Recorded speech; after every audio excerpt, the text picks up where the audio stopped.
Talaga. Best, sasama ka sa akin sa probinsya. Gulat na tanong ni Mabel kay Adele, na parang hindi makapaniwala sa balita. Naman. Bakit, ayaw mo ba? Sagot ni Adele na may ngiti sa labi. Hindi naman sa ganoon. Pero kasi baka hindi na ako makabalik dito sa Mabel nila. Baka masanay na ako sa buhay probinsya at magtayo pa ako ng sari-sari store. Sabi ni Mabel, na nag-isip ng mga posibleng negosyo. Bakit naman? Paano ang pag-aaral mo? Tanong ni Adele, na nag-aalala. Hihinto na ako. Wala na rin kasing panggastos sila nanay sa akin. Kaya mamamasukan na lang akong katulong sa probinsya, kasama si nanay. Mas magandang maging katulong kaysa sa walang ganap, di ba? Sagot ni Mabel. Talaga? Pwede rin ba akong mamasukan doon? Excited na tanong ni Adele, na para bang nakakita ng bagong laruan. Siya ka ba? Paano ang pag-aaral mo? Baka maging katulong tayo sa isang bahay na may 10 pusa. Sagot ni Mabel, nangingiti. Sa susunod na sem na lang ako mag-aral para Mabel kasama ka. Sigurado ka ba? Tanong ni Adele, na parang nag-isip ng plano. Naman. Basta huwag kang magdala ng sobrang gamit. Baka magmukha tayong mga backpackers na naligaw. Sagot ni Mabel na may halong tawa. Ano? Payag ka na? Tanong ni Adele, na hindi na makapaghintay. Yes, sigaw ni Adele, na parang nanalo sa lottery. Naiiling na lang si Mabel. Hindi pa siya nakakasagot, pero inunahan na siya ng makulit niyang kaibigan. Sa lahat kasi ng kaibigan niya, tanging si Adele lang ang Mabel na gusto sa kanya. Dahil parehas naman daw silang mahirap, kaya magkasundo silang dalawa. Nang makauwi si Adele sa apartment niya, mabilis niyang tinawagan ang kanyang ama. Dad, are you sure? Saan namang lugar yan? Tanong ng ama. Gusto kong mapag-isa at I enjoy ang buhay na meron ako doon. Don't worry po, mag-ingat ako palagi. Sagot ni Adele, na puno ng determinasyon. Walang nagawa ang ama ni Adele, kundi suportahan siya sa gusto niya. Buti na lang at naunawaan nito ang gusto niyang mangyari. Sige, basta't mag-ingat ka. At huwag kalimutang magdala ng extra rice, sabi ng ama na nagbigay ng ngiti kay Adele. Mabilis lang na lumipas ang mga araw. Nasa bus station na sila Adele at Mabel. Naghihintay na lang na umalis ang boss. Alam mo, best, magugustuhan mo talaga doon sa probinsya namin, dahil merong magagandang tanawin. Sabi ni Mabel na puno ng excitement. Talaga? Wow naman. Mabel, mga lalaking gwapo din ba doon? Best, tanong ni Adele, na parang may halong pangara. Nasamid si Mabel sa sariling laway, dahil sa tanong ng kaibigan. Pero sinagot pa rin niya ito. Naman, lalo na pag nakita mo ang dalawang anak nila Ma'am Rachel. Parang mga model sa tea, nakangiti niyang sabi sa kaibigan. Wow! Mas lalo tuloy akong na-excite. Nakangiting sabi ni Adele, na parang nakakita ng chocolate fountain. Wow, kaagad na namangha si Adele nang makita niya ang lugar ng kaibigan. Ang ganda pala talaga dito. Sariwa ang hangin at maganda ang tanawin, maanghang na sabi ni Adele, na para bang nakakita ng paraiso. Oh, diba, sabi ko sa'yo, magugustuhan mo rito. At lalo ko pang magugustuhan dito, kapag nakita ko na ang sinasabi mong gwapo. Sana naman pumasa siya sa akin, dahil pag hindi, ewan ko na lang. Agad na napatawa na lang si Mabel sa kaibigan niya. Iba talaga ang tipo nito sa isang lalaki.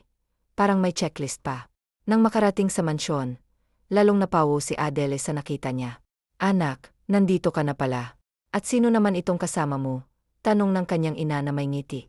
Nay, kaibigan ko po, Nay.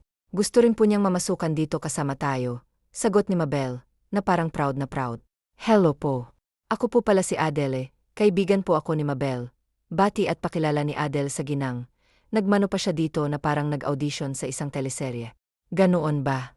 O sige, doon na lang muna kayo sa kwarto ni Mabel at pupuntahan ko lang si Madam para ipagpaalam ka. Sabi ng ginang, na parang may hinahanap na ginto sa kanyang bag. Iya, nakangiti namang tumango si Adele sa ginang. Dahil umalis ang kanilang isang katulong, kaagad na naipali si Adele sa katulong na umalis. Marunong ka ba talagang maglinis? Parang wala naman sa itsura mong tagalinis. Sabi pa ng ginang habang pinapasadahan ng tingin si Adele mula ulo hanggang paa, na tila nag-audit sa kanyang fashion sense.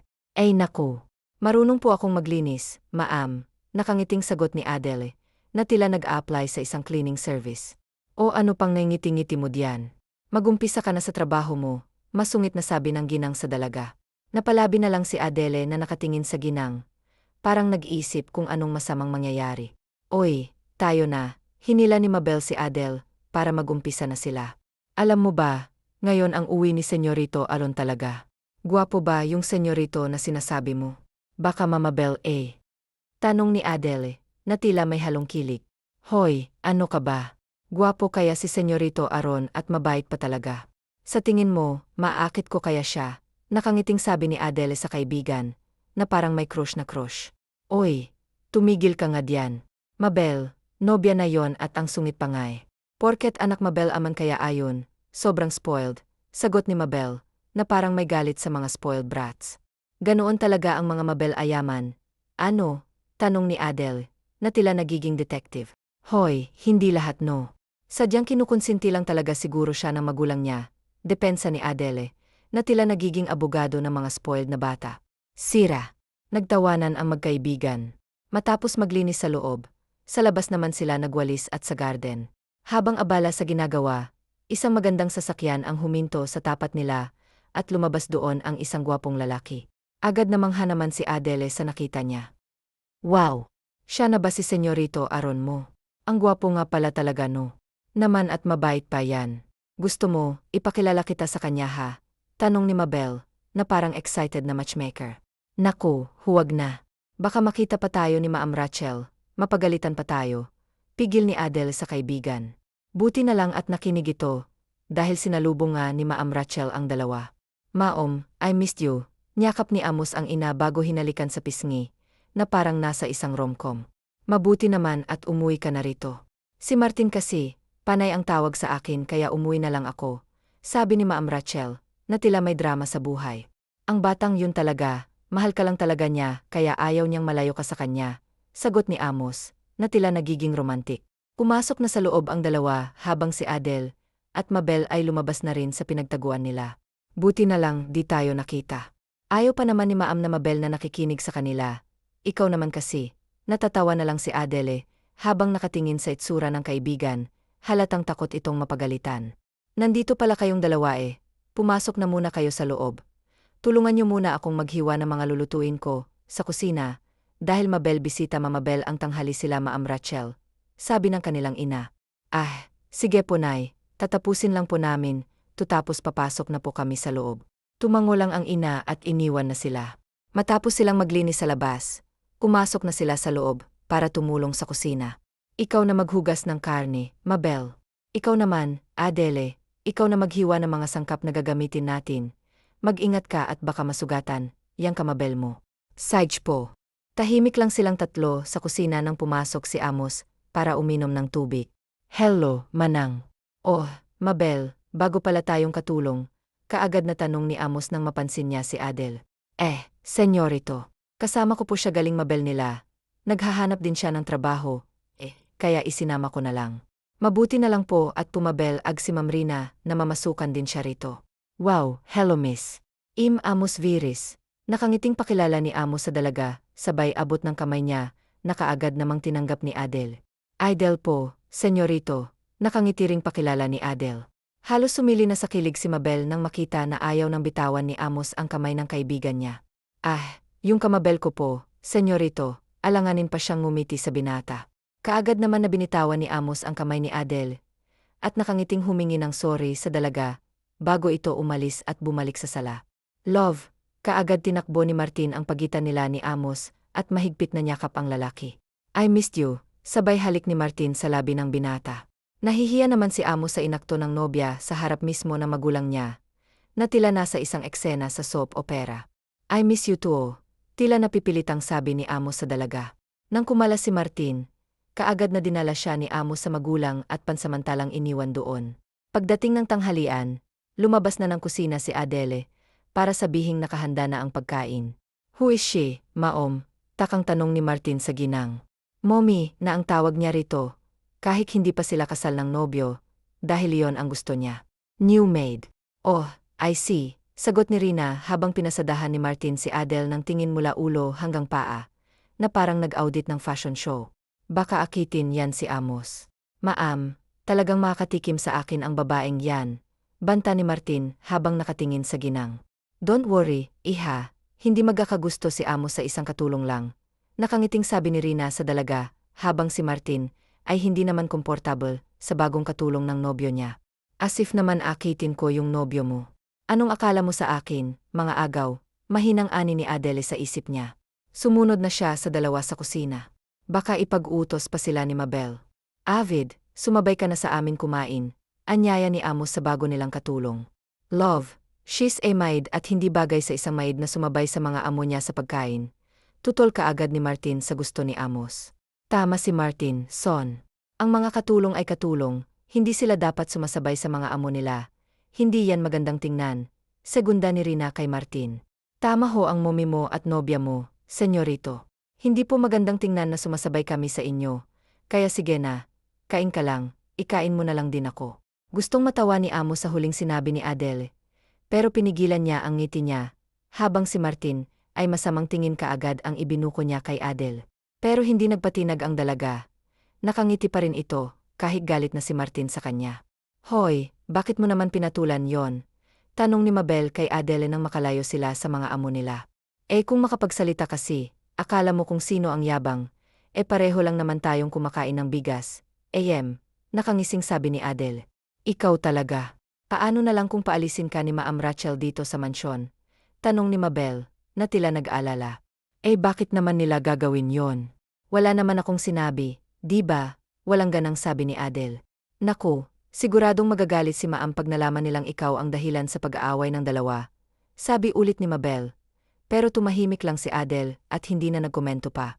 Hayaan mo na sila. Problema na nila yun kung mag-aaway sila na wala namang tamang dahilan. Bumalik na sa trabaho ang dalawa habang si Amos at Martin ay hindi pa rin tapos sa pag-aaway. Saang probinsya ba pumunta si Adele, Dad? Sabihin mo sa akin para mapuntahan ko siya. Namimiss ko na yung kapatid kong yon, sabi ni Luca sa kanyang ama. Hayaan mo muna ang kapatid mo, hindi na bata si Avrey para bantayan mo siya. Dalaga na siya, Luca. Oh come on, Dad. Huwag mong sabihin na hindi ka nag-aalala sa kanya. Nope, Mabel. Tiwala ako sa kapatid mo at alam kong alam niya ang tama't mali. Walang nagawa si Luca kundi sumunod sa ama. Love, gusto kong mamasyal. Samahan mo naman ako, sabi ni Martin sa kanyang nobya. Sure, love, ikaw pa. Isama na rin natin si Adele. Love, para Mabel tagabitbit tayo sa ating mga dadalhin. Nakangiting sabi ni Martin. Gusto sanang tumutol ni Amos dahil alam niyang pahihirapan lang ni Martin si Adele. Pero alam niyang magagalit na naman ito kapag kumampi siya kay Adele. Kaya tumango na lang siya rito. Sure, maiksing sagot ni Amos sa nobya. Kaagad naman na kumapi si Martin sa braso ng binata. Sure ka bang okay ka lang na sumama sa kanila? Alam mong gagawin ka lang yaya na masungit na si Maam pag sumama ka. Nag-aalalang sabi ni Mabel sa kaibigan. Huwag kang mag-alala, okay lang ako. Akong bahala, nakangiting sabi ni Adele sa kaibigan niya. Sa unahan, sumakay si Adele katabi ng driver, habang sa passenger seat naman sila Amos at Martin. Pagdating sa malaking mall sa kanilang probinsya, nakasunod pa rin si Adele sa dalawa habang panay ang pili ni Martin sa gusto niyang bilhin. Palihim namang sinusulyapan ni Amos ang kasama nilang dalaga, na tila nag-isip kung paano niya mapapansin si Adele nang hindi nagagalit si Martin. Are you okay? Halos pabulong na tanong ni Amos sa dalaga. Ngumiti naman na matamis si Adele at sumenyas na okay lang siya. He love, are you there? Kanina pa kitang tinatawag, sabi ni Martin na tila nag-alala. Kaagad na tauhan si Amos at pilit na ngumiti sa dalaga. Oh, I'm sorry. Tinignan ko lang kung kakilala ko ba yung nakatalikod na tao doon sa unahan. Turo ni Amos sa exit ng mall. Napaubo si Adele sa likod ni Amos dahil sa kasinungalingan nito. Uto-uto rin pala ako, ani Adele sa isip niya. Anong nginingiti-ngiti mo, Ryan? Masungit na wika ni Martin nang makita niyang nakangiti si A sa likod ni Amos. Bakit, ma'am? Bawal na po bang ngumiti? Sagot ni Adele na may halong biro. Ba't sumasagot ka pa? Mas lalo lang nakangiti si Adele. Alam mo, Ma Martin, sa init ng panahon ngayon, kailangan palagi tayong nakangiti Dahil nakaka-wrinkles ang palaging masungit at nakasimangot. Kaya kung ako sa iyo, enjoy your life, habang kasama mo pa ang gwapo mong nobyo. Pang-asar ni Adele kay Martin, na lalo namang namula sa sinabi nito. At sino na mga agaw sa boyfriend ko? Ikaw, subukan mo lang agawin ang boyfriend ko, at sisiguraduhin kung magsisisi ka, kung bakit mo pa nakilala si Amos. Banta ni Martin sa dalaga. Pero ngumisi lang si Adele. Okay na yon ang isinagot niya kay Martin. Gustong sabunutan ni Martin ang dalaga, pero pinigilan siya ni Amos. Stop it, Martin. Kung hindi ka titigil, Mas mabuti pang umuwi na lang kami ni A at maiwan ka rito. Tapos ikaw na lang ang tawag mo sa akin ngayon, dahil lang diyan sa babaeng yan. Duro ni Martin kay Adele. Ang ibang namimili doon ay nakatingin sa kanila. Kaya kaagad na hinila ni Amos ang dalaga palabas ng mall, na umiiling sa dalawa. Pagdating sa mansyon, doon na nag-away ang dalawa. Ano bang problema mo? Ikaw ang Mabel, gusto na isama si Adele sa mall. Tapos ngayon magagalit ka kahit wala naman siyang ginagawa. Galit na sabi ni Amos sa nobya. Bakit ka ba nagagali? Galit ako sa kanya. She's a maid. Pero kung itrato mo siya, daig pa niya ang isang nobya, sagot ni Martin, na tila nag-aapoy ang mga mata. Ikaw, hoy, ano bang ginawa mo? Bakit galit na galit din si Ma'am Martin? Alam mo ba ngayon lang sila nag-away at nagsisigawan? Sabi ni Mabel sa kaibigan. Ano ka ba? Wala akong ginagawa. Nakasunod nga lang ako sa kanila eh. Walang ganang sabi ni Adele.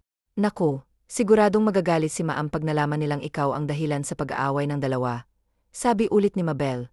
Pero tumahimik lang si Adele at hindi na nagkomento pa. Hayaan mo na sila. Problema na nila yun kung mag-aaway sila na wala namang tamang dahilan. Bumalik na sa trabaho ang dalawa habang si Amos at Martin ay hindi pa rin tapos sa pag-aaway. Saang probinsya ba pumunta si Adele, Dad? Sabihin mo sa akin para mapuntahan ko siya. Nami-miss ko na yung kapatid kong yon, sabi ni Luca sa kanyang ama. Hayaan mo muna ang kapatid mo. Hindi na bata si Avery para bantayan mo siya. Dalaga na siya, Luca. Oh come on, Dad. Huwag mong sabihin na hindi ka nag-aalala sa kanya. Nope, Mabel. Tiwala ako sa kapatid mo at alam kong alam niya ang tama't mali. Walang nagawa si Luca kundi sumunod sa ama. Pero hahanap pa rin siya ng paraan para matunton ang kinaroroonan ng kapatid niya. Pasensya ka na. Kanina, napag-initan ka patuloy ni Martin. Nagsiselos lang talaga siya sa iyo eh. Hinging paumanhin ni Aaron sa dalaga. Bakit naman siya magsiselos? Wala ba siyang tiwala sa iyo? Curious na tanong ni Adele kay Aaron. Hindi ko rin alam. Ngayon lang naman siya naggaganyan mula nang dumating ka rito. So, sinasabi mo ba na insecure siya sa akin? Sabay flip hair ni Adele sa buhok niya. Natatawa naman si Aaron na nakatingin sa dalaga. Nawawala ang sakit niya sa ulo dahil sa Mabel. Kalog siyang kausap. Kung palagi kong makakausap ang katulad mo, siguradong mawawala lahat ng problema ko. Nakangiting anya ng binata. Talaga. Wow naman, ang haba na talaga ng hair ko. Nakangiting sabi ni Adele. Pero naudlot ang pagngiti niya nang dumating si Rina. And who told you na pwede kang lumandi sa anak ko? Habang ang mga kasama mo ay nagkakanda-ugaga sa trabaho sa loob. Masungit na anya ni Rina kay Adele. Matuto kang lumugar, dahil isa ka lamang katulong na gustong sirain ang relasyon ng anak ko at nobya niya. Ma'am, stop it. Anong nilalandi? Hindi ako nilalandi ni Adele. Ako ang lumapit sa kanya para kausapin siya. Hindi siya ang pinagtatakpan mo pa siya. Ma'am, would you please? Umalis ka sa harapan ko kung ayaw mong lumapat ang kamay ko sa pagmumukha mo. Galit na sabi ni Rina sa dalaga. Kaagad namang nagpaalam si Adele sa dalawa, na inirapan lang ni Rina. Ano, pinagalitan ka na naman ni Ma'am? Mahinahong tanong ni Mabel sa kaibigan. Wala yun. Saka, sino nga siya? Siya pa rin naman ang mamumroblema sa akin eh. Hindi naman ako, wala naman akong ginagawa sa kanya. Hanga na talaga ako diyan sa tapang mo. Kahit si Mami hindi katakot. Ngumiti lang si Adele sa kaibigan. Tiningnan ng seryoso si Mabel. Ano kaya kung agawin ko si Senyorito Aaron sa nobya niya? Seryosong sabi ni Adele. Hoy, gaga ka. Pag narinig ka ni Ma'am siguradong papalayasin ka niyan dito. Nag-aalalang sabi ni Mabel. O naman ay nagbibiro lang, natatawang sabi ni Adele sa kaibigan. Nga pala, bago ko makalimutan, darating sa susunod na linggo ang isa pang anak ni Ma'am Rachel. Kaya kailangan nating maglinis sa likuran, dahil palaging doon ito, tumatambay pag nandito siya. Wow, talaga. Darating ang isa pang anak ni Ma'am Rina. Ilang taon na ba siya? Excited na tanong ni Adele sa kaibigan. Magte-negatibo 26 na siya sa susunod na buwan at dito raw siya magbi-birthday. Guwapo ba siya? Makisig, kaagad na pinitik ni Mabel ang noo ng kaibigan. Sa tingin mo ba, Mabel lahi na hindi guwapo sila Maame? Ang guwapo kaya ni Sir. At ang ganda ni Ma'am Rachel. Well, maganda rin naman ako. Di ba sa tingin mo? Bagay kami. Agad na natawa si Mabel sa inakto ng kaibigan niya. Alam niya ang type nito sa lalaki, kaya siguradong magugustuhan niya ang isa pang anak ng amo nila. Sa tingin ko, sasakit ang ulo niya sa iyo, natatawang sabi ni Mabel. Ay grabe ka naman, best. Mabilis na lumipas ang araw. Kung nung una ay excited si Adele na makita ang isa pang anak ng amo nila, ngayon naman ay sobrang excited siya. Dahil dumating na ang hinihintay niyang araw, at nang lumabas mula sa kotse si Mason ay halos malaglag ang panga ni Adele nang masilayan ang mukha ng lalaki. Mula sa tindig nito, mukha at pangangatawan nito ay gusto na lang ni Adele na tumili dahil sa para siyang nakakita ng anghel na bumaba sa lupa dahil sa lalaking nasa harapan niya. Can you hear me? Agad na tauhan si Adele nang magsalita ang lalaki sa harapan niya. Yes po, senyorito. Kaagad na tumaas ang kilay ni Mason na parang nataranta ang dalagang nakatingin sa kanya, at lalo pang tumaas ang isa pa niyang kilay nang makita ang ayos nito. Hindi ganyan mag-ayos ang isang maid. Wala ka bang uniform na susuot? Para kang prostituted yan sa suot mo. Gustong matawa ng ibang maid kay Adele, habang si Mabel naman ay naawang nakatingin sa dalagang kaibigan. Alam niyang nainsulto ito ng binatang amo. Nang makaalis na si Mason ay kaagad na nilapitan ni Mabel ang kaibigan. Pasensya ka na ha. Nakalimutan ko. Ayaw ni Senyorito Marcos na magsusuot ng ganyang damit ang mga maid nila. Gusto niya yung nakapormal na uniform at saka mahirap kasamahan si Senyorito eh. Isang babae lang ang bastang nakakalapit sa kanya. At yun ang nobya ng kapatid niya. Kuya, tumikwas ang kilay ni Adele nang makita ang malaking ngiti ni Martin habang patakbong nilapitan ang bagong dating. Iba ang nakikita ni Adele sa mata ng dalaga. Para itong Mabel pag nanasa sa kapatid ng nobyo niya. How are you here? Malambing na anya ng lalaki sa babae. Okay lang naman, kuya, lalo pat nandito na kayo ni Aaron. Mabel kasama na ako sa mamasyal. Nakangiting ani ng babae. Pero hindi ako magtatagal dito. Pagkatapos ng birthday ko, babalik na ako ng Mabel nila. Dahil nandon ang trabaho ko. Okay lang. At least, nakasama pa kita na matagal. Nakangiting sabi ni Martin. Hindi alam ni Mason, pero parang iba sa pandinig niya ang sinabi ni Martin. Pero hindi na lang niya binigyan ng pansin. Samantalang si Adele ay naiinis sa babae. Ngayon ay parang tuko na nakakapit sa braso ni Mason. At ang ikinaiinis niya, ay hindi man lang siya pinansin ni Mason maliban lang sa pagpunan nito sa suot niya. Adele, igawa mo kami ng snacks at dalhin mo sa Mabel Hardin. Utos ni Rina sa dalaga. Sige po, ma'am. Maiksing sagot ni Adele bago iniwan ng mga tao sa sala. Matapos magbihis ni Mason ay dumiretso na siya sa hardin, kung saan nandoon ang kanyang ina kasama si Aaron at si Martin. Kamusta ang trabaho, kuya? Kaagad na tanong ni Aaron nang makaupo ang kapatid niya. Okay naman, minsan sakit sa ulo pero kaya naman. Simple niyang sagot sa kapatid. Maiba tayo, Mabel, napupusuan ka na bang babae doon? Yure 26 na pero wala pa akong nakitang Mabel dinala kang babae rito. Sabi ni Aaron. Wala pa akong nagugustuhan eh. Marami ang magaganda doon pero ayoko sa babaeng pera lang ang habol sa akin at ayoko sa babaeng pabebe at brat. Dagdag lang sila sa sakit ng ulo. Simpleng sagot niya sa kapatid. Ikaw, kailan niyo balak magpakasal ni Martin? Agad na napaubo si Aaron sa tanong ng kuya niya. Dahil wala pa siyang balak mag-asawa, gusto pa niyang mag-enjoy sa pagiging binata. Darating din kami diyan. Hindi muna ngayon. Gusto ko munang i-enjoy namin ang buhay namin habang malaya pa kami. Di ba love? Ngumiti si Martin sa nobyo niya at sinang-ayunan ang sinabi nito. Pagdating ni Adele sa hardin ay nagtatawanan ng lahat. At unang kumuha sa kanyang pansin ang lalaking seryoso lang na nakatingin sa kanyang cellphone. Sobrang gwapo nito sa suot niyang simpleng shirt at shorts na hanggang tuhod. Bakit ang tagal mo? Kanina pa kami rito naghihintay eh. Ganyan ka ba talaga kumilos? Daig mo pang batang kalalakad pa lang. Pang-insulto ni Martin kay Adele. Sa halip na magalit ay ngumiti lang ng matamis si Adele sa dalagang kahara. Okay lang, mamit. Tutal mas maganda naman ako sa sinasabi mong bata. Sabay kindat ni Adele sa dalaga na ikinainis nito. Hindi ka rin pilinggera no? Hambog ka pa, inis niyang sabi sa dalaga. Okay lang naman maging pilinggera, ma'am, kung totoo naman. Hindi ba? Nakangiting sabi ni Adele sabay lapag niya ng dala niyang snacks sa mesa. Enjoy ka po sa snacks, ma'am. Huling bini ni Adele bago siya umalis. Ma'am, hindi ko talaga gustong ugali niyang bago mong maid. Kung makasagot akala mo naman kung sino eh. Isa lang naman siyang katulong, inis na sabi ni Martin sa ginang nakasama. Hayaan mo na lang siya, iha, siguro'y ugali na niyang ganyan.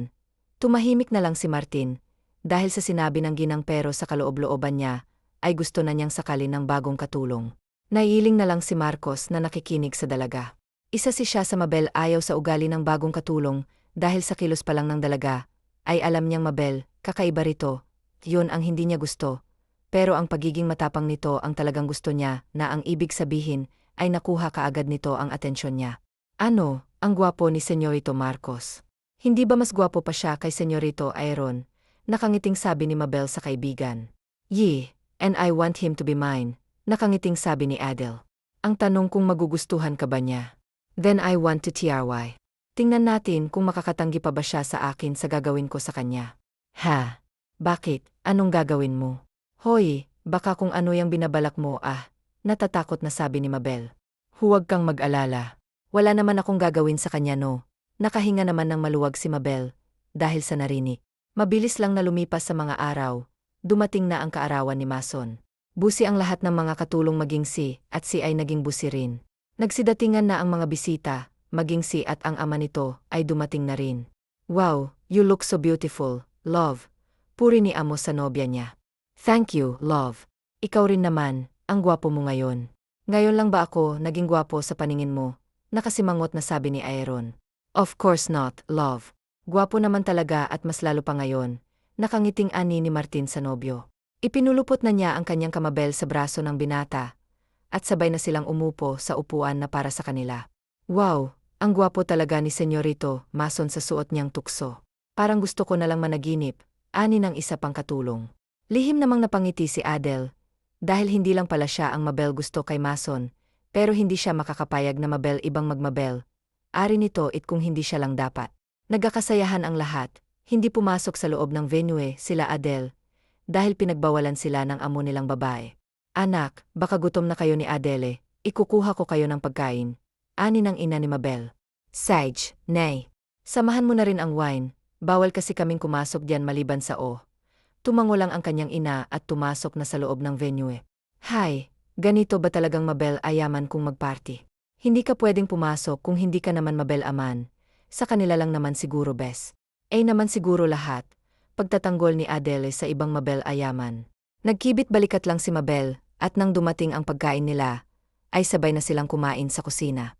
Nang matapos ang party ay lasing na nang pumasok sa mansyon si Marcos. Nahihilo na siya, pero hindi ganon kalasing kaya kita pa niya ang babaeng papaldapit sa kanya.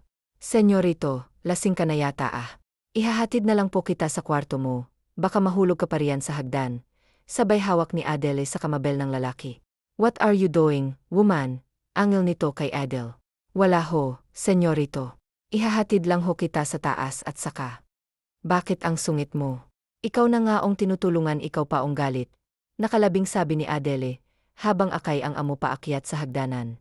Huwag ka na hong magpabigat, baka parehas pa tayong mahulog. Reklamo ni Adele kaya wala sa sariling napatayo ng maayos si Mason. Nang makarating sila sa loob ng kwarto, ay kaagad na pinaupo muna ni Adele ang binatang amo, at sandaling tinitigan nito. Don't look at me like that, woman, matigas na ani ni Mason. Hay, kahit lasing ka ang sungit mo pa rin. Hindi ka ba marunong magsalita ng mahinahon? Puna ng dalaga sa kanya. Sa halip na sumagot ay mabilis na hinila ni Mason si Adele at pinaibabawan. Senyorito. Sandali. Naputol ang sasabihin pa sana ni Adele nang takpan ni Mason ang bibig niya. Unti-unting inilapit ni Mason ang mukha niya sa loob ng dalaga, na siyang nagpasingit nang lumapat sa tenga niya ang labi nito, at pinataka ng pinong halikang gilid nito, ay kaagad na napapikit si Adele shocks, ura niya sa isipan nang bumaba ang halik ni Marcos sa lig niya. Senyorito. Sandali. Ang reklamo sana niya ay naging ungol na alam niyang hindi niya mapipigilan si Mason, dahil kahit anong gawin niya, para makawala dito ay hindi niya magawa, dahil kahit nakainom ito ay malakas pa rin tudala ng kakaibang pakilimdam, ay tuluyan nang bumigay si Avil sa lalaking pinagpapantasyahan niyang kahit halik lang sana, ay okay na ngayon, ay hindi lang unang halik niya ang nawala pati virginity niya, ay naibigay na niya sa lalaki. Nagising si A sa mahinang tunog ng cellphone niya, at nang makitang tumatawag ay agad niya itong sinagot. Dad. Mahina niyang sagot sa kanyang ama, nakikinig lang siya. At nang ibaba niya ang tawag, ay napabuntong hininga na lang siya.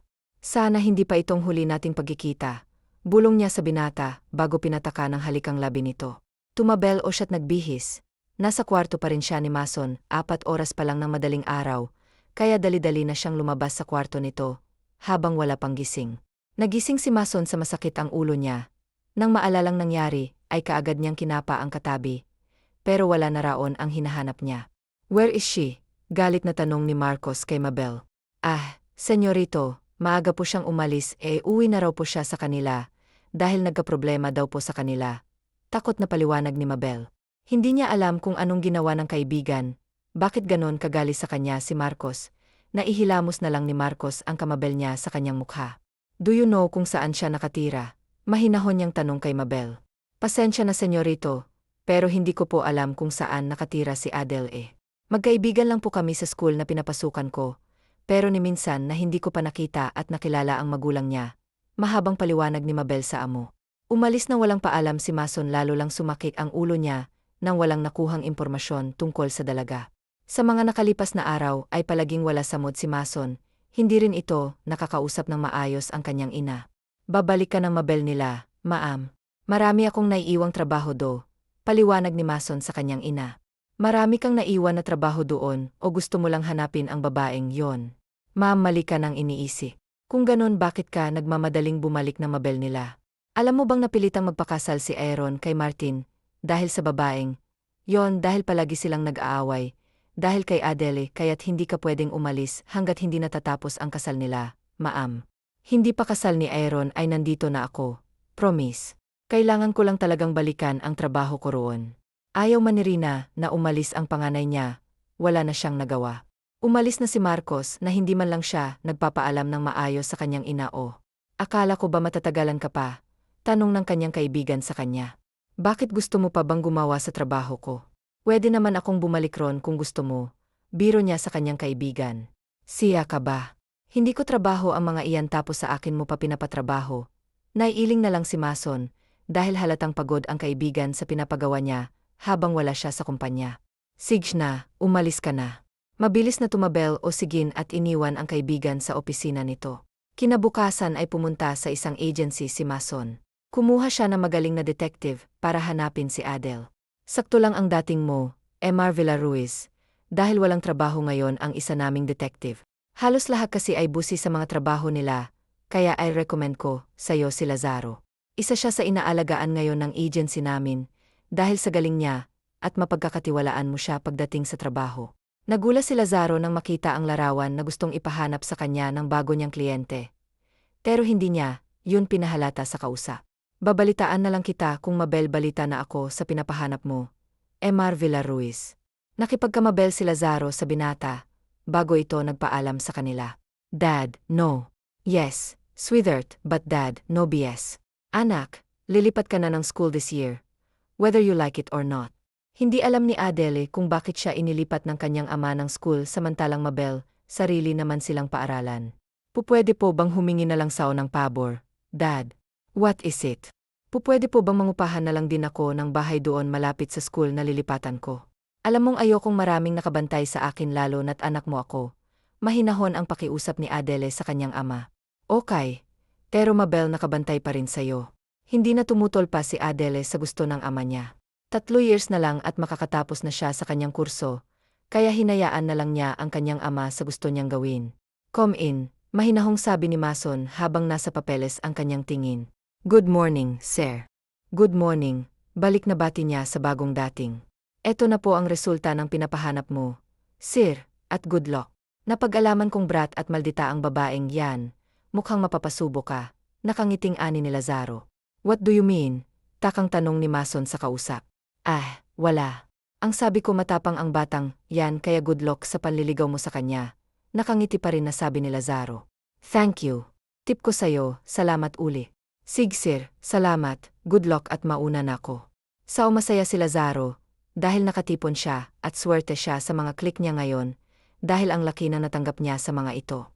So you're truly Abraha. Nagkakamali ka ng lalaking gustong paglaruan. I want to play with you, young laddie, nakangiting sabi ni Mason habang nakatingin sa babaeng nasa larawan na hawak-hawak niya. Idol, here, tawag ni Gwen sa kanya. My gosh Gil, nandito ka na nga in real. Akala ko nagbibiro ka lang. Kailan naman ako nagnungaling sa'yo, Hindi pa naman. Akala ko lang naman. Mabutit nandito ka na para Mabel kasama na ako rito. Magkaklase lang sa 2 subject si Gwyneth at Idol, dahil magkaiba ang kurso nila. Kamusta ka naman? Akala ko ba nasa bakasyon ka? Umuwi na ako, Inauwi na kasi ako ng papa ko eh. Hay, akala ko talaga titigil ka na, nilipat na nga pala ako ng school sa susunod na klase. Malungkot niyang sabi sa kanyang kaibigan. Ha? Bakit naman? Takang tanong ni Gwen sa kaibigan. Masyado rang mahal ang tuition dito eh. Hindi kaya ng budget nila papa. Pagsisinungaling ni Adele. Tulad ni Mabel ay wala ring alam si Gwen sa totoong pagkatao ni Adele. Tinatago niya ang totoong siya, para na rin sa kaligtasan niya. Pagdating sa classroom ay umupo sa pinakadulo si Adele, para hindi siya ma-center of attraction. Pero sadyang Mabel gustong guluhin siya. Hi Adele, flowers for you. Sana tanggapin mo. Si Anthony Ander yon. Manliligaw ni Adele sa room nila. Magpapakipot pa, akala mo naman kung sinong maganda. Parinig ng isa pa nilang kaklase kay Adele. Hoy, huwag kang magsalita ng ganyan, kahit nga kalingki nga na wala ka pa sa ganda ni Adele, inggit ka lang kaya kaganyan. Pagtatanggol ni Gwen kay Adele.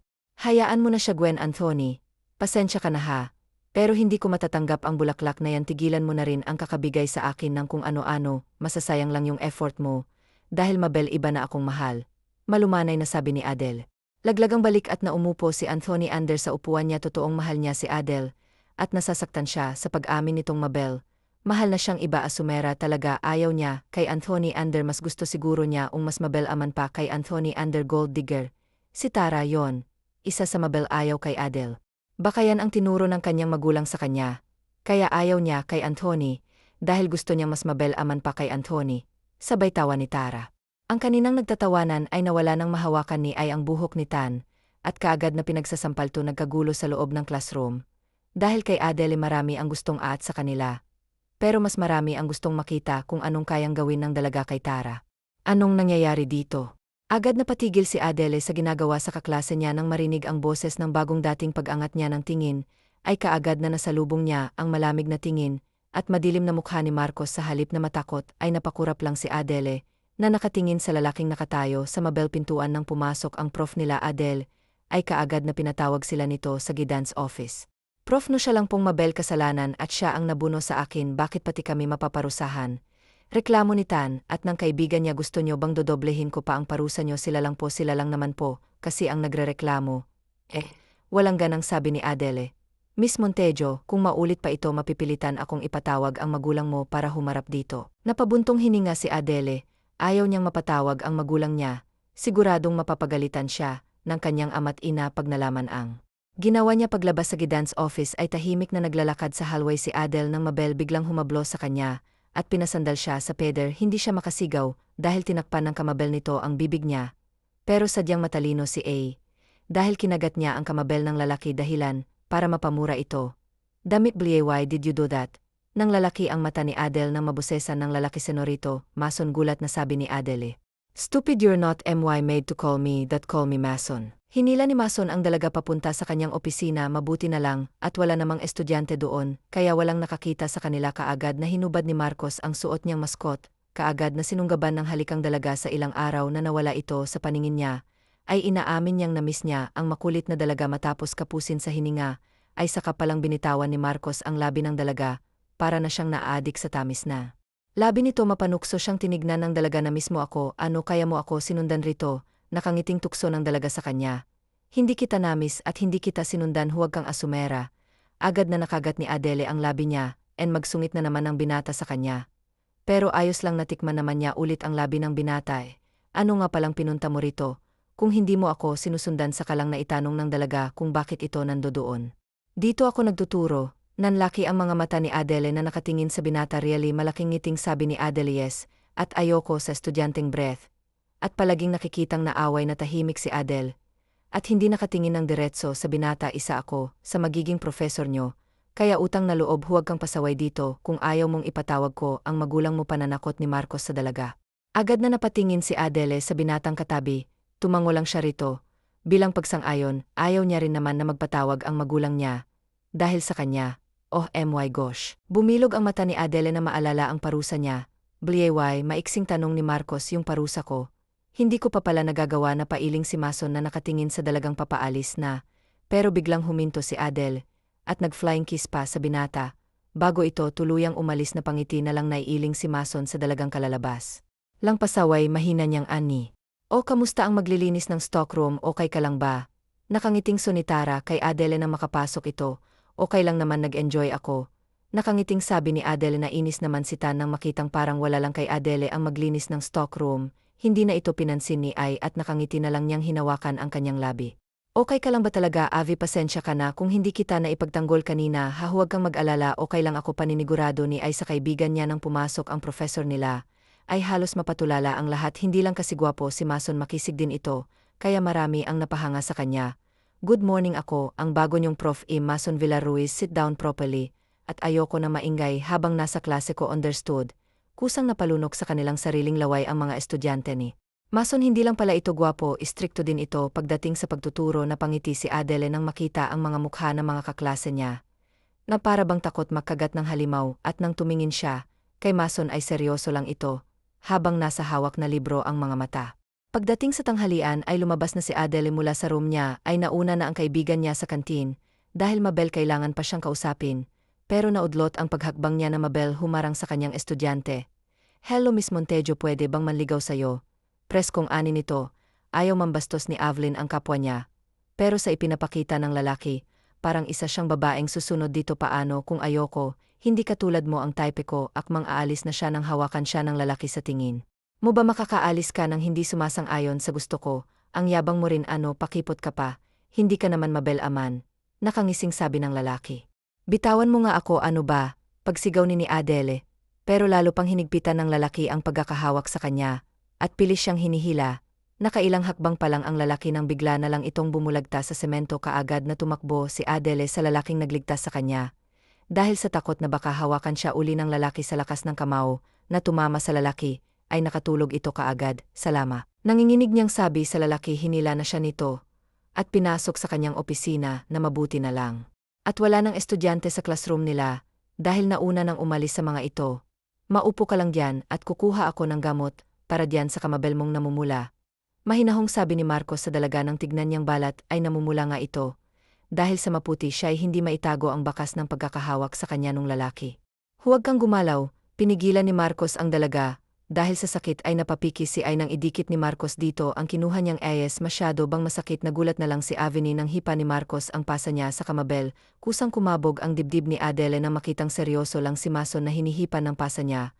At nang mag-angat ito ng tingin, ay nagsalubong ang tingin nilang dalawa, unang nagbawi ng tingin si Adele siya ang klase ng tao, na hindi nagpapatinag sa tingin lang pero ngayon. Para siyang biglang nawalan ng lakas sa tingin pa lang nito sa kanya, sa susunod. Mag-ingat ka hindi sa lahat ng panahon Mabel tutulong ese, kailangan kilalanin mong mabuti ang mga taong nasa paligid mo. Salamat, malumanay na sabi ni Adele sa prof niya na pabuntong hininga si Marcos bago niyakap ang dalaga komportable na nakayakap si Ay sa binatang propesor, hindi niya lubos maisip na Mabel ayakap pa niya itong muli, para siyang henihel. Habang yakap niya ang binata, hanggang sa makatulog na siya. Malakas din ang tama mo diyan sa batang yan ano. Nakangiting sabi ni Gin sa kaibigan niya. Nakayakap kasi si Adele sa kanya nang pumasok siya sa opisina nito sigurado ka na ba sa kanya alam ko hindi ka. Pumapatol sa bata, pero ngayon parang tinusok ko na ng kupido. Nanunuksong sabi ni Gin kay Marcos. Ano ba kasing nangyari diyan namumulang braso niyan takang tanong ni Jen sa kaibigan gusto siyang isama ng sapilitan mabuti lang at nakita ko siya. Mahinahong sabi ni Marcos. Anong plano mo sa batang gustong isama siya kanina tanong ni Jen. Kay Marcos i-out mo siya rito sa school ikaw nang bahalang maghanap ng dahilan. Napaka mo sa kanyang ulo sigan, kahit wala namang makatido nun bakit ba kasi sa dami mong magugustuhan ang batang yan pareklamo ni Gin sa kaibigan, huwag ka na maraming. Tanong si Gen na lumabas ka na, pagtataboy ni Marcos sa kaibigan. Ewan ko sa'yo diyan na nga kayo. Pagkalabas ng kaibigan ay mariing tinitigan ni Marcos ang mukha ng dalaga sa sofa, habang mahimbing itong natutulog. Sino ka ba talaga bakit walang makuhang impormasyon sa iyo ang tauhan ko, para alamin ang tunay na ikaw? Mahinang ani ni Mason, habang hinahaplos ang pisngi ng dalaga, hindi na naka-attend sa kanyang huling subject si Adele nang matagalan siya nang gising hindi rin naman siya ginising ni Mason, kaya napasarap ang tulog niya, napatingin siya sa kanyang relo, at 4 oras na dali-dali niyang kinuhang bag niya at sinilip muna niyang labas bago siya lumabas ng opisina ni Mason. Hoy, napapitlag si Ay ng gulatin.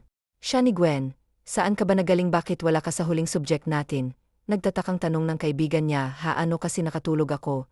Isa naman huwag mo itanong halika na. Hinila na ni Adele ang kaibigan palabas ng university.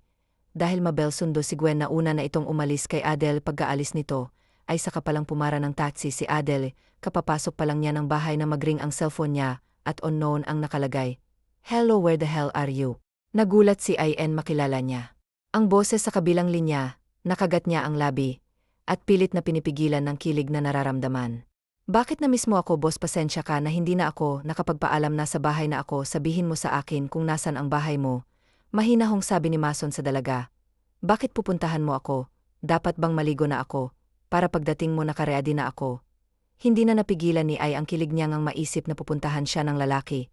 Just tell me kung saan ang bahay mo, pupuntahan kita. Agad na napatalon sa sofa si Adele ngang marinig ang sinabi ng lalaki. Kaagad niyang binigay ang address niya.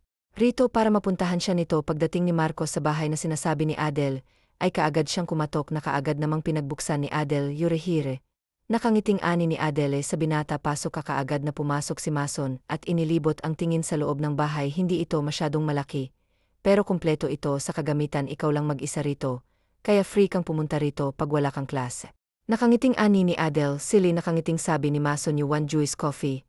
Or me mas lalong? Napangiti si Mason sa sinabi ng dalaga sa kanya, you want to play with me? Hindi ako naglalaro, kung yan ang inaakala mo, diretsong sabi ni Adele. Really ha, sa tingin mo ba maniniwala ako sa'yo? Inis na tinignan ni Ay ang binata. Sa tingin mo ba ibibigay ko sa'yo ang virginity ko? Kung gusto ko lang makipaglaro, swerte mo naman yata. Kung ganon, mahal kita, yan ang totoo, prangkang sabi ni Adele sa binata.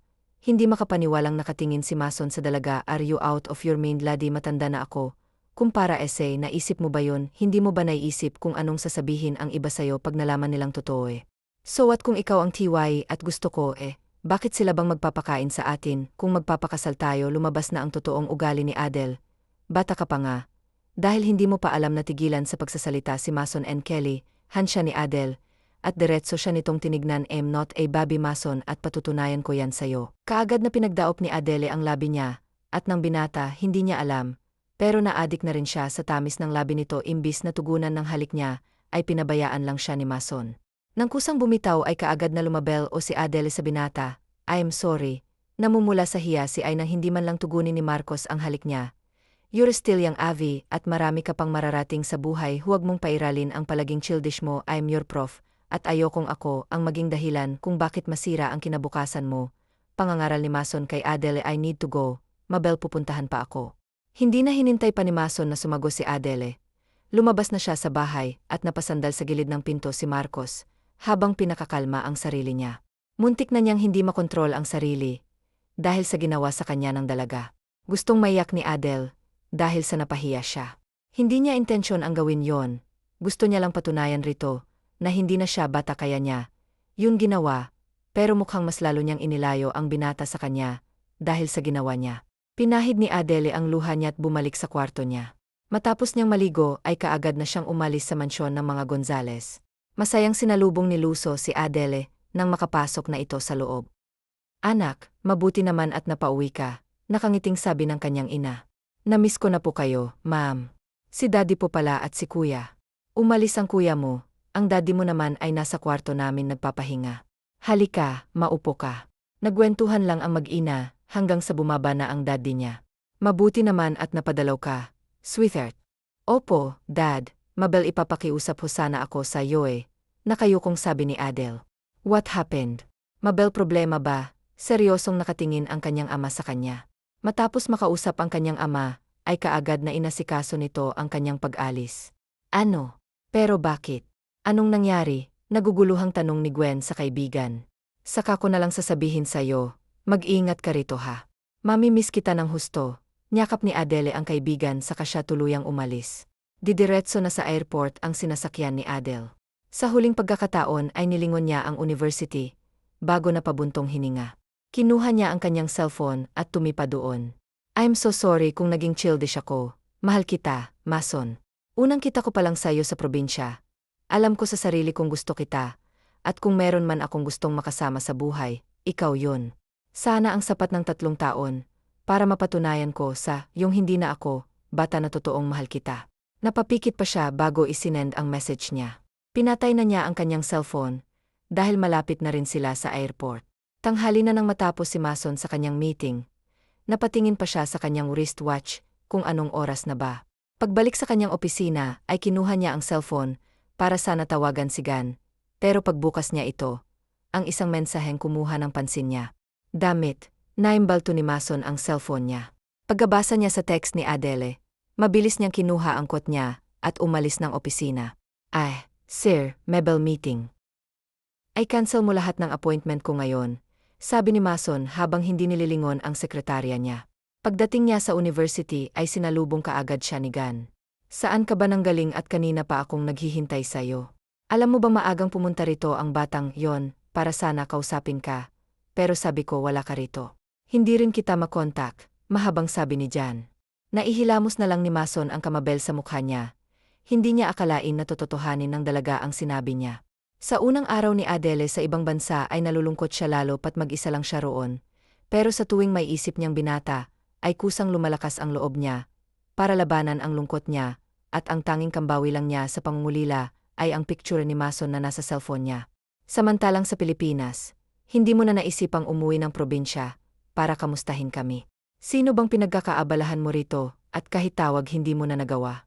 Mukhang nakalimutan mo ng Mabel, magulang ka pang naghihintay sa'yo, mahabang litanya ni Rina sa anak niya. Ma'am, please marami ho akong trabaho rito, kaya hindi ko na naisalipa sa isipan kong pagtawag sa inyo.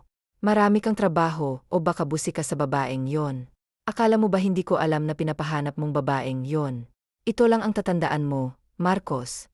Kahit kailan ay ayokong magkaroon na manugang na katulad niya, at hindi ko siya matatanggap sa pamilya natin, mabelding sabi ni Rina sa anak niya. Ma'am, alam mong ayaw kong pinakikialaman ako pagdating sa personal na buhay ko. Totoong ina kita, pero wala kang karapatan para diktahan kung ano't sino ang gusto ko. Tumaas na rin ang boses ni Marcos sa kanyang ina. Tignan mo ngang naidudulos sa iyo ng babaeng yon. Nakakaya mo na akong pagtaasan ng boses dahil lang sa pagtatanggol mo sa kanya. Ni hindi mo na naisip na maaari akong masaktan dahil sa mga sinasabi mo. Umiiyak na ani ni Rina sa anak niya. Kaagad namang nakonsensya si Marcos sa pagtaas ni ng boses sa kanyang ina. Masyado siyang naapektuhan sa pag-alis ni Adele. At ang malala pa, dahil walang makuhang information ang tauhan niya para alamin kung saang bansa ang dalaga. Una pa lang ay duda na siya sa dalaga sadyang malihim ito. Dahil kahit kaibigan niya, ay hindi alam kung sino ba talaga siya. I'm sorry, ma'am. Okay pero mahal ko si Adele at lahat ay gagawin ko maging akin lang siya. Kung hindi ninyo siya matatanggap bibili ako ng sarili kong bahay, para doon ko siya ititira. Walang salita na umalis si Marcos, habang si Rina ay hindi nakasagot sa sinabi ng anak niya. Mabilis lang na lumipas ang panahon. Habang hinihintay ang pagbabalik ng mahal niya, ay ginugol ni Mason ang sarili niya sa pag-aasikaso ng kumpanya. Namimiss na niya ng sobra-sobra ang dalaga. Minsan ay sinisisi niya ang sarili niya, kung hindi dahil sa sinabi niya, hindi siguro alis ang dalaga. Kuya, napatakbo si Aven na makita ang kuya niya sa kanilang living area. Nakangiting sinalubong ni Luca ang kapatid niya at niyakap ito. Namiss kita, kuya. Ako rin naman kaya nga ako pumunta rito para makita ka. Kamusta ka na rito? Okay lang naman ako. Kuya saka hindi mo ba kita nagagraduate na ako sa susunod na buwan? Pagyayabang niya sa kanyang kapatid. I'm so proud of you at nagawa mong pa rin ang pangarap mo. Salamat, kuya. Asensya ka na rin at bihira lang akong makadalaw sa'yo. Alam mo namang ako ng pinapamahalaan dad sa kumpanya. Naintindihan naman kita, kuya kaya huwag kang mag-alala. Okay lang ako rito. Dumating na ang araw ng graduasyon ni Adele. Masayang umakyat siya sa stage. Habang nakangiting nakatingin sa kanya ang magulang niya. Nandudun din ang mga ito para dumalo sa kanyang graduasyon. Congratulations, sweetheart, isa ka ng architect ngayon. Nakangiting puro ni Hayden sa anak niya. Thank you, Dad. Binati rin si Ay ng kanyang ina at kuya. Simpleng celebration lang ang ginawa nila. Kumain lang sila sa labas pagkatapos ay umuwi na. Matapos ang graduasyon ni Ay sa ibang mana, ay sumama na siya sa kanyang magulang ang pauwi sa Pilipinas, dahil sarili naman niya ang atupagin niya. Inaantok na humarap na naman si Marco sa trabaho niya. Ilang araw na siyang walang tamang tulog dahil sa dami ng trabaho niya. Nagtimpla lang siya ng kape, para mawala ang antok niya nang Mabel kumatok sa opisina niya.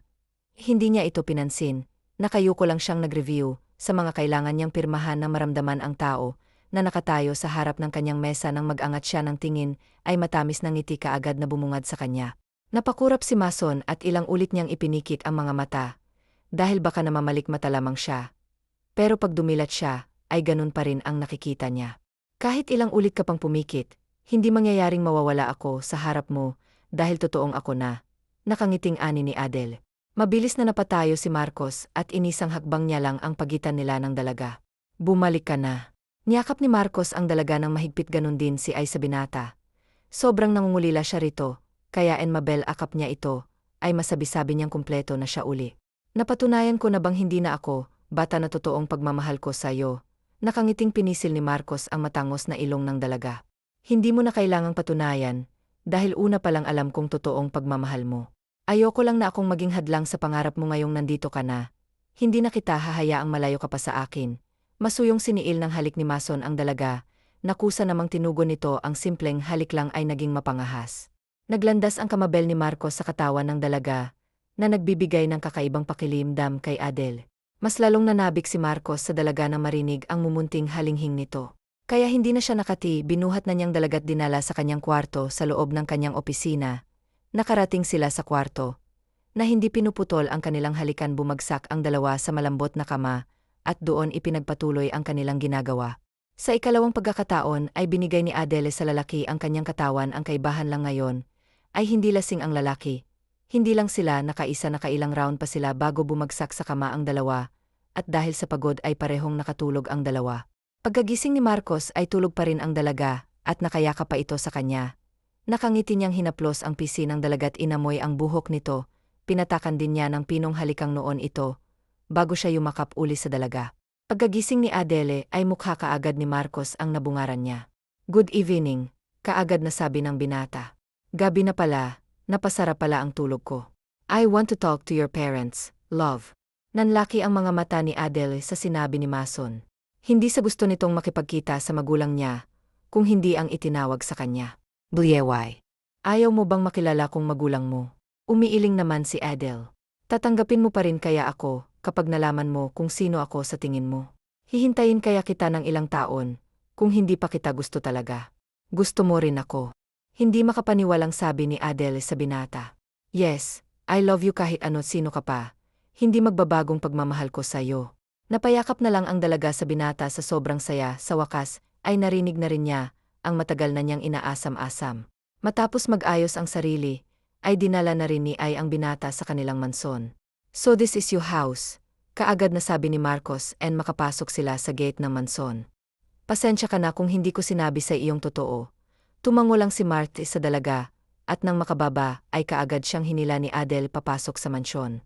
"Nandito ka na pala anak, so siya na bang sinasabi mo sa amin ang daddy mo?" Tumango si Adele sa kanyang ina at proud na ipinakilala si Marcos. "Siya po si Marcos, ma'am. Marcos Villaruiz," pakilala ni Adele sa binata. Hindi naman alam ni Marcos kung anong sasabihin niya, sigurado siyang nakita na niya ang ginang pero hindi niya lang matandaan kung saan, o naghugis bilog ang bibig ni Leslie. Habang Mabel ngiti sa mga labi, "Agre evening po, ma'am, nice to see you po," magalang nasabi ni Mason sa ginang. "Sweetheart, hindi mo naman sinabi na masyadong magalang onong nobyo mo," tukso ni Leslie sa kanyang anak. Nakangiti namang nakatingin si Avi sa lalaki, matapos makaupo sa safay. Sabay na napatingin ang tatlo sa hagdan and makarinig ng yapak. Pababa na unang nakababa si Luca, nakasunod naman si Hayden sa anak niya. "What the hell?" Gulat na sabi ni Marcos sa isip niya na makilala kung sino ang lalaking papunta sa kinaroroonan nila. "So ikaw pa ang kinababaliwan ng anak ko, Emar Villaruiz." Napalunok sa sariling laway si Mason nang magsalita ang Ginoo. Sino ba kasi ang hindi nakakakilala sa isang secret billionaire na pagdating sa negosyo, talagang nangunguna ito? "Good evening po, Sir ID Rinex, na kayo po pala ang ama ni Ay. No, I know kung bakit walang makuha ang impormasyon ang tauhan ko tungkol sa pagkatao ng anak mo, dahil hindi pala ito basta-basta lang." Ngumiti si Henny sa binata at tinapik ang balikat niya. "Anyway, this is Luca, siya ang panganay naming anak ni Leslie. Don't try to hurt my sister's feelings, dahil sisiguraduhin ko sa iyong babasagin ko ang mukha mo kahit kasosyo ka pa ni daddy sa negosyo." Banta kaagad ni Luca kay Marcos. Tanggap kaagad si Marcos na magulang ni A at kapatid, dahil kilala na pala na ito ng ama niya.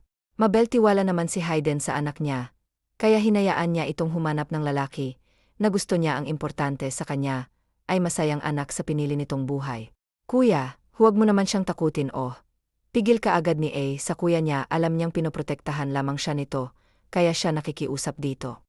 Alam din niyang hindi nagbibiro ang kuya niya. Pagdating sa kanya, sinisiguro ko lang na magiging ayos ka, ayokong nakikita kang umiiyak. at siyang dahilan na payakap si Adele, sa kuya niya at nagpasalamat dito, masayang nagkasama sa hapagkainan na magkakapamilya, and basagin ni Hayden ang katahimikan nila. Hon, ang sweet ng anak natin sa nobyo niya. Mahinang bulong ni Hayden sa asawa niya. Mahina naman siyang siniko ni Leslie. Nasa hapag tayo, Hon. Baka gusto mong tusukin ko ng tinidor ang mata mo, M. Naring bulong ni Leslie, sa asawa na palunok sa sariling laway si Hayden, habang nakatingin sa asawa niya. Kilala si Hayden na malamig at pili lang ang tao, na kinakausap. Pero pagdating sa asawa niya ay tiklop siya rito. Pagkatapos nilang kumain, ay kinausap ni Marcos ang magulang ng dalaga. Hindi mapakali si Adele, habang nasa loob ng library ang magulang niya at ang nobyo. Pagkalabas si Marcos ay nagpaalam kaagad siya sa nobya. Don't worry, okay lang ako, maimportante lang akong asikasuhin. Kaagad na sabi niya na mahulaan ang iniisip ng dalaga. Okay, mag-iingat ka ha. Thank you and I love you. I love you too. Humalik muna si Marcos sa nobya bago ito umalis. Walang araw na hindi nakatatanggap ng bulaklak si Adele mula kay Mason, pero ni isang text at tawag ay wala itong natatanggap mula sa lalaki. Nag-aalala na siya rito. At kahit tawagan niya ay hindi niya ito makontak, nakailang balik na rin siya sa kumpanya nito. Pero palaging wala down ang lalaki, hindi pa siya nakakahalata. Don't worry, wala siyang ideya kung nasan ka, at kung bakit hindi ka na nagpakita pa sa kanya.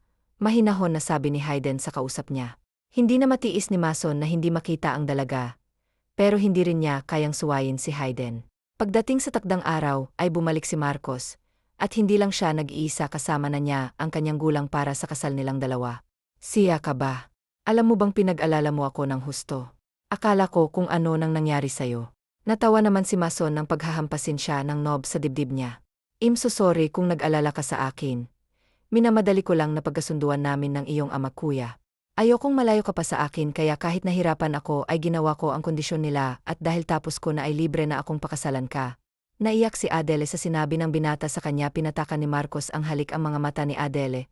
Para mawala ang mga luha niya, na nagsibagsakan na suot ang napakagandang gown, ay naglakad sa red carpet si Adele, kasama ang kanyang ama't ina, at kasabay ng paglakad niya ang unti-unting pagtugtog ng Dream About You, kung saan ay si ay mismo ang pumili.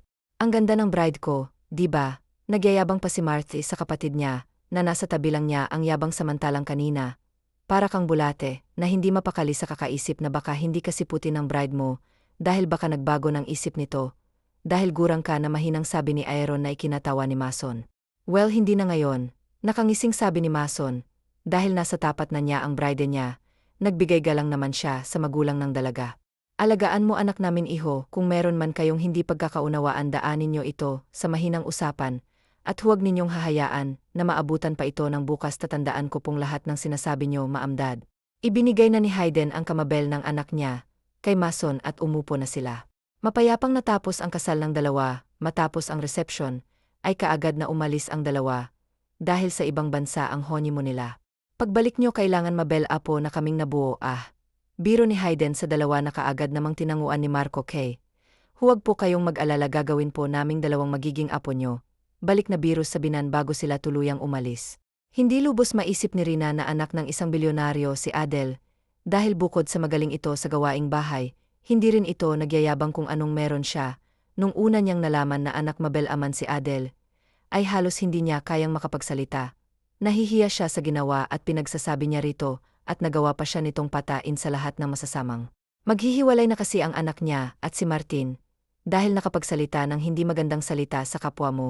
Dahil baka sa huli, ay babalik sa iyo ang mga sinabi mo. Kaya pa ba ng tuhod mo? Baka hindi mo na kayang bigyan ng apo sila, daddy. Biro ni Adele sa asawa niya. Pwede na nating subukan, natatawang sabi ni Marcos, bago dinaganan ang asawang panay ang asar sa kanya waka. TNNANET. Avery, Adele, May, Mabel, Kira, Kylie, Alex, Anthony, Aaron, Amos, Mitch, Martin, Maam, Rina, Maam, Rachel, Marcos, Mason, Lucas, Luca, Henry, Hayden, Lucy, Lacey, Tanya, Tara, Leon, Lazaro.